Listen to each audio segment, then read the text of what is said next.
A lot of huge games yesterday, Kyle. You got to pick one. Which team made the loudest statement in your book from Sunday? San Francisco 49ers over the Tampa Bay Buccaneers. A couple weeks back, Jimmy Garoppolo goes out, and there is a sense of relief amongst the NFC contenders. You hate to see Jimmy get hurt, but okay, well, they don't have to worry about the Niners anymore. Fast forward this week, oh, crap, I guess this guy can play.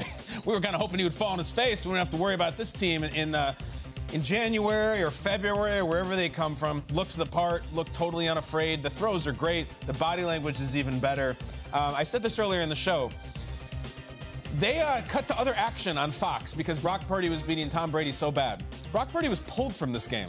They took him out and said, Josh Johnson, get in there. Like, that's how much they were beating him. And I posed the question to our research staff. Has Tom Brady ever been on the receiving end of a Kurt Menefee or James Brown coming out and saying, folks, we're going to cut to other action? It has never happened. The worst, this is the third worst regular season loss of Tom Brady's career. The worst ever was in 2020 to the Saints, where they lost by 5 touchdowns. But that was a Sunday Night Football, so there ain't no other action to cut to unless you go to some CSI show or something. But no, they didn't do it. So it's never happened to Brady before. That's how good Purdy was. That's how good the Niners defense is. I think I was most impressed by them. And I would like the four of us to come together, see if you guys are in on this. I would like us to make an agreement as a show that we are not going to bring up the Mr. Irrelevant thing. I'm kind of over it. It's already completely played. We've had a whole week of pointing out that he was the last person in the draft, and that it is interesting and is material. But we don't have to mention it every time it comes up. It is already becoming this Ryan Fitzpatrick went to Harvard thing or Antonio Gates played basketball. Are you in, Jamie? I'm in. Jason? 100%. Peter? I'm so in. I'm fine. He's more than that. We will not mention the term Mr. Irrelevant as a program as it relates to Brock Purdy because his play has been that good and he's on a hell of a team. Yeah, he sure is. And, you know, the story was that his family was there, but the next level of it was his family was there because before the season, they wanted to see Tom Brady play, and they bought tickets. No joke. That's why they're like, we're going to make one trip out. They bought tickets, and it just so happens that their son was starting in their first career game. The Purdy's had an awesome day, and the Niners are seriously making a statement. But my statement win was the Eagles.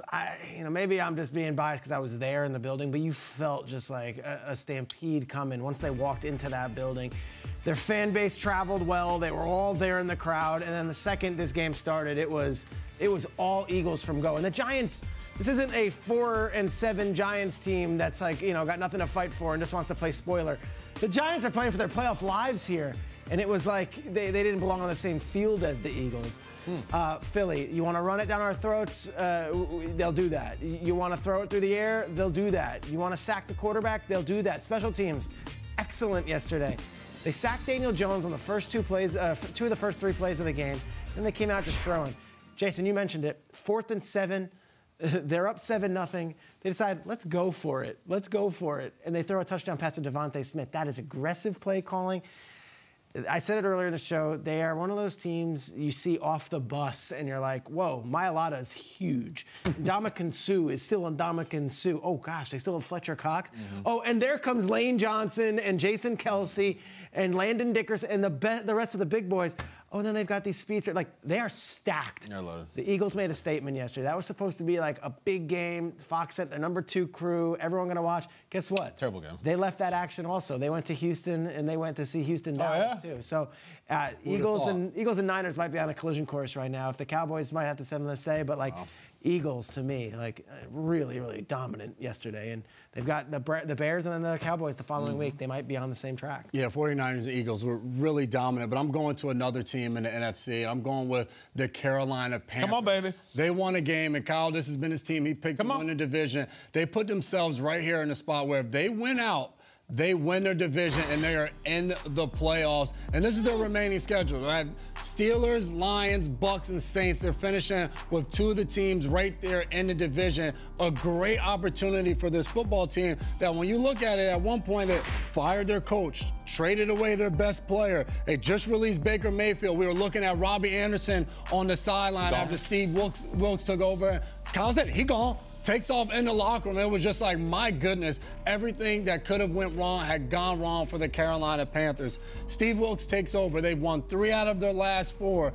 He's handled the quarterback situation. One week has been P.J. Walker, then Baker Mayfield. Sam Darnold's 2-0 as a starter for the Carolina Panthers. Who would have thought halfway through the season that we'd be saying, hey, Carolina, they have a chance to win this division and be in the playoffs, host a playoff game possible. So for the Carolina Panthers, it was an impressive win because it put them right in the right in the position they need to be in the driver's seat to control their own destiny. A great spot to be at this point in the season. Absolutely. Controlling your own destiny is hard when you have some hiccups to start your season, which that's where my team started. The Bengals were 500 through 8 weeks of play. Now they've won 5 games straight, and I don't think this is a team you want to face down the stretch. Here's who they have to face and look at upwards. I'm talking up at the Baltimore Ravens because the Ravens beat them. They hold the tiebreaker. So the Bengals, winners of 5 games straight, thanks in large part to Joe Burrow and his return of his wide receivers and Jamar Chase, in particular from injury. Jamar Chase looked really good yesterday. 10 catches, 120 yards. But that's because Tyler Boyd and T. Higgins were hurt yesterday. He had to go out against the Browns defense that have had the Bengals number as of late and find Jamar Chase one after another, and they looked great. This team, I think, looks good. And the fact that they won a game like that against a team that could have shook them the way the Bengals have the Chiefs shook a little bit, didn't happen against the Browns. Joe Burrow rose above. Joe Mixon returned to action. He looked great, too. The Bengals are really impressive, but I just find how powerfully they're playing right now really fascinating, the fact that they still are in a wild card spot. Not lurking, but still behind the Ravens, smack in the wild card, but a really good and kind of a scary team in the wild card. Very scary. Ravens had a huge win. I want to ask you, Chargers last night, big win, obviously, in the playoff picture. Do we come away thinking, all right, that was the statement game for the Chargers, because we have, as a collective show, been like, they've dropped the ball in all these big games, and yet that was a huge victory. But I don't know, this morning, do you feel like Chargers now? Or?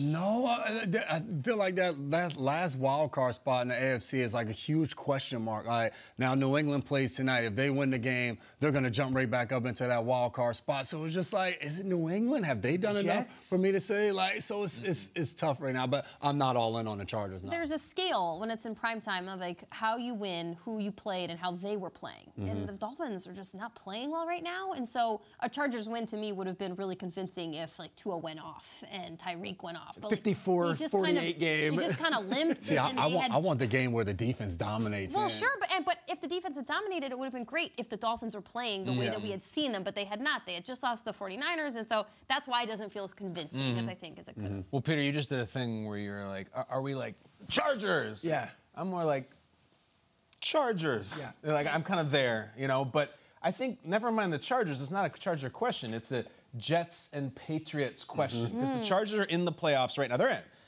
The Jets are not in, and the Patriots are not in, and then you got Raiders and teams. Steelers both losing kind of knocks them down. Yeah. Right? We were like, maybe they can go on a run. Yeah. It's going to be one of those three: Chargers, Jets, Patriots. The Jets are really tough. They are. It's just been a couple tough losses in a row. I feel like, I don't know, it's tough to see Herbert and be like, yeah, I'm going to go with Mike White and those guys. But that's why it's tough. I don't know yet. Defense is really good. Well, the reason why it's so unsteady is because the game tonight, the Patriots at the Cardinals, like the Patriots could win and be in, and like that's it. It lasted for like 17 hours.